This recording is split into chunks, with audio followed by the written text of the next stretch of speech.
जैसा कि आप सभी जानते हैं कि आईटीआर फाइल करने की ड्यू डेट नज़दीक आ रही है, तो क्या आप तैयार हैं? और क्या आपने सारे डॉक्यूमेंट्स तैयार कर रखे हैं?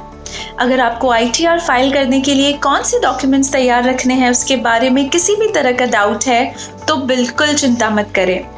आज के वीडियो में हम आपको उन डॉक्यूमेंट्स के बारे में जानकारी देंगे जो आपको आसानी से अपना आईटीआर फाइल करने में मदद करेंगे। हेलो एंड वेलकम फ्रेंड्स, मैं हूं ज्योति अरोरा, क्लियर से tax expert. Clear tax India का सबसे बड़ा टैक्स फाइलिंग और फाइनेंशियल सर्विसेज प्लेटफॉर्म है। इस प्लेटफॉर्म के माध्यम से हम आपके लिए टैक्स सेविंग और फाइनेंस के रिलेटेड वीडियो शेयर करते हैं। तो अगर आप अपडेटेड रहना चाहते हैं तो हमारे चैनल को सब्सक्राइब कीजिए और बेल आइकन को दबाना ना भूलें। तो चलिए शुरू करते हैं।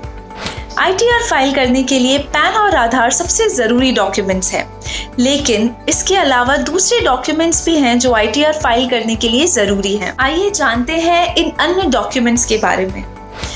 फॉर्म 16 को टीडीएस सर्टिफिकेट भी कहा जाता है। ये एक फॉर्म है जो एम्प्लॉयर अपने एम्प्लॉयज को टीडीएस की कटौती और गवर्नमेंट के पास टैक्स जमा करने के बाद देता है। इस फॉर्म के मुख्य रूप से दो पार्ट्स होते हैं, पार्ट ए और पार्ट बी।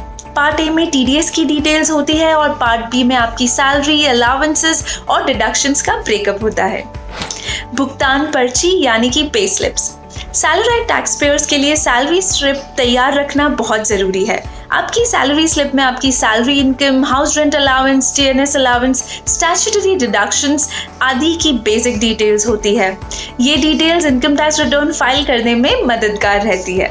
फॉर्म 26AS एक टैक्स क्रेडिट स्टेटमेंट है। इसका मतलब कि आपके पैन के अगेंस्ट सरकार को जमा किया गया सारा टैक्स इस स्टेटमेंट में दिखाई देता है।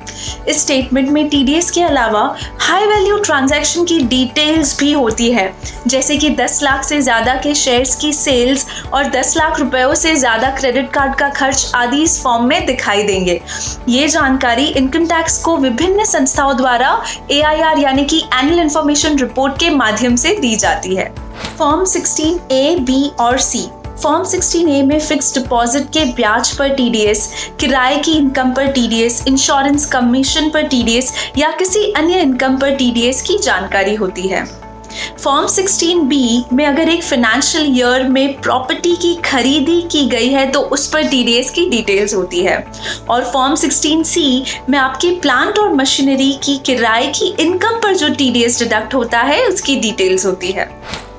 बैंकों या पोस्ट ऑफिस के ब्याज का प्रमाण पत्र यानी कि इंटरेस्ट स्टेटमेंट, बचत खाते यानी कि savings account, fixed deposits, recurring deposits और पोस्ट ऑफिस के अकाउंट्स से मिलने वाला इंटरेस्ट इनकम पे टैक्स लगता है।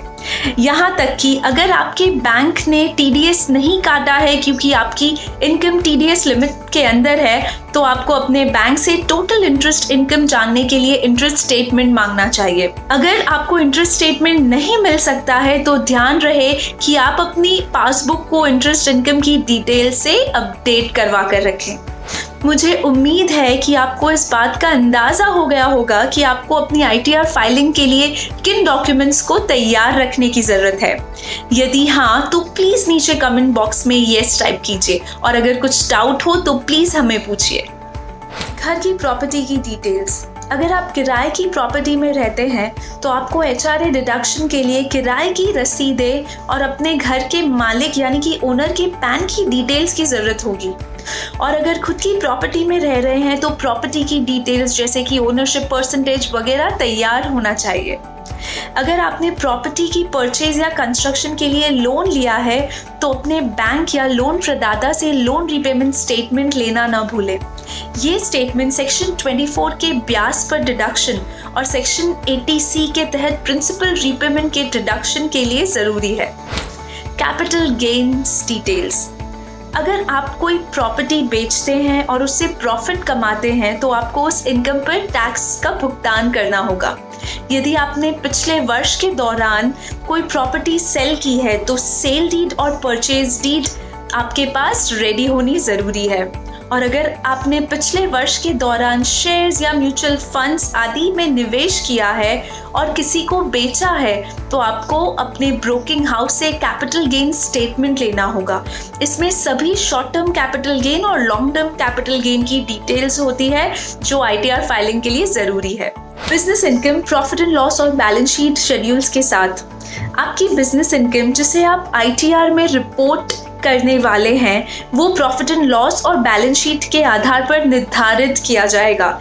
इसलिए अगर आप बिजनेस कर रहे हैं तो आपको ITR फाइल करने के लिए प्रॉफिट एंड लॉस और बैलेंस शीट को संभाल के रखना चाहिए। दूसरी इनकम की डिटेल्स जैसे कि डिविडेंड इनकम, पारिवारिक पेंशन, लोन के ब्याज, ट्यूशन फीस, फ्रीलांसर की income, lottery, game show, puzzle आदि से इनकम, ये सारी अदर इनकम की डिटेल्स के रिलेटेड डॉक्यूमेंट्स तैयार रखने चाहिए ताकि ITR फाइल करते समय आप इन इनकम्स को रिपोर्ट करने से न चूकें। इन्वेस्टमेंट प्रूफ्स, आपको इनकम टैक्स एक्ट के चैप्टर 6A के तहत कटौती का लाभ लेने के लिए नीचे दिए गए डॉक्यूमेंट्स को तैयार रखना होगा। एम्प्लॉयज प्रोविडेंट फंड में योगदान का स्टेटमेंट, PPF यानी कि पब्लिक प्रोविडेंट फंड में योगदान, ELSS स्कीम्स में निवेश का स्टेटमेंट, LIC प्रीमियम की slips, national pension scheme NPS में योगदान का स्टेटमेंट, बच्चों की शिक्षा की रसीदें, हेल्थ इंश्योरेंस प्रीमियम की स्लिप्स, एजुकेशन लोन पर चुकाया गया ब्याज की स्टेटमेंट्स, ये सारे डिडक्शंस जो हमने आपको बताए हैं। इनके अलावा अगर सेक्शन 80D या 80G के तहत किसी का भी डिडक्शन का लाभ लेना हो तो आपको उन डॉक्यूमेंट्स को भी तैयार रखना चाहिए। तो दोस्तों आज के लिए बस इतना ही। अगर आपको ये वीडियो मददगार लगा हो तो प्लीज़ लाइक और शेयर करें, और अगर आपको किसी भी तरह का डाउट या क्वेरी हो तो प्लीज़ कमेंट सेक्शन में पूछिए ताकि हम उसे सॉल्व कर पाए। इसके अलावा ऐसे इन्फॉर्मेटिव वीडियोस के लिए हमारे चैनल को सब्सक्राइब करें और बेल आइकन को हिट करना ना भूलें ताकि जब भी कोई अपडेट हो तो आपको पता चलता रहे। Stay tuned. Thank you.